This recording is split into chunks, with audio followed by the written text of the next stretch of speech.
There was once a man named Daniel. He was like many of us, always caught in the endless web of his thoughts, questioning every decision, replaying past mistakes, and worrying about the future. His mind was never at rest. He lay awake at night, staring at the ceiling, his heart heavy with anxiety. Daniel had a good job, a comfortable home, and a family that cared for him.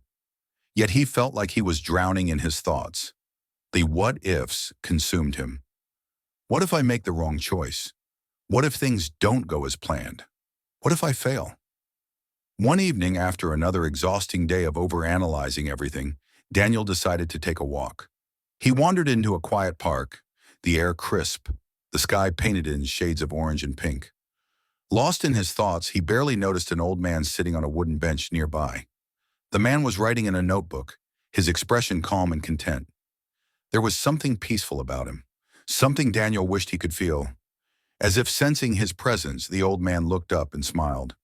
"You seem troubled," the man said, his voice warm and gentle. Daniel hesitated but then sighed. "I just can't stop thinking. My mind won't rest. I keep overanalyzing everything."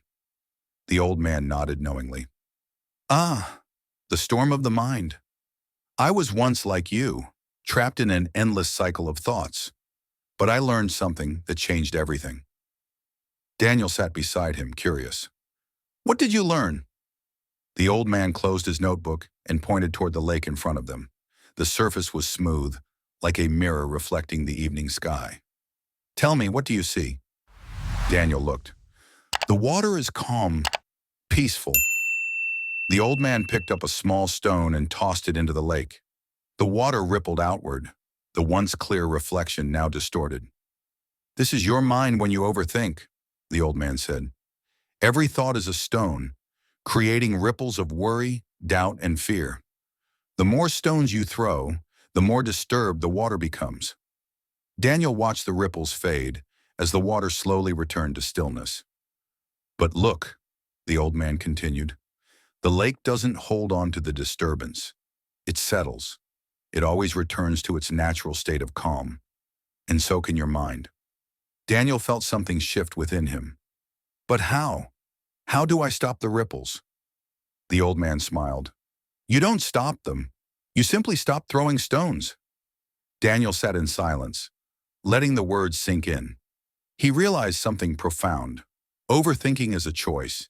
He had been feeding his mind with endless worries, tossing stone after stone, never allowing it to be still. The old man continued, "Your mind, like this lake, naturally seeks peace, but you must allow it. Stop clinging to every thought. Let them come, but don't hold on to them. Observe, then let them go. Like leaves floating down a river." Daniel took a deep breath, feeling the weight on his chest begin to lift. "Start with small steps," the old man said. "When you find yourself lost in thought, ask, is this thought helping me or hurting me? If it's not helping, let it go. Trust that life unfolds as it should. You cannot control every ripple, but you can choose not to create unnecessary ones." For the first time in a long while, Daniel felt a sense of clarity. He thanked the old man and walked away, the cool evening air feeling lighter against his skin. That night, as he lay in bed, the old man's words echoed in his mind. He closed his eyes and imagined the lake, still, peaceful, undisturbed. And for the first time in years, he fell asleep without overthinking.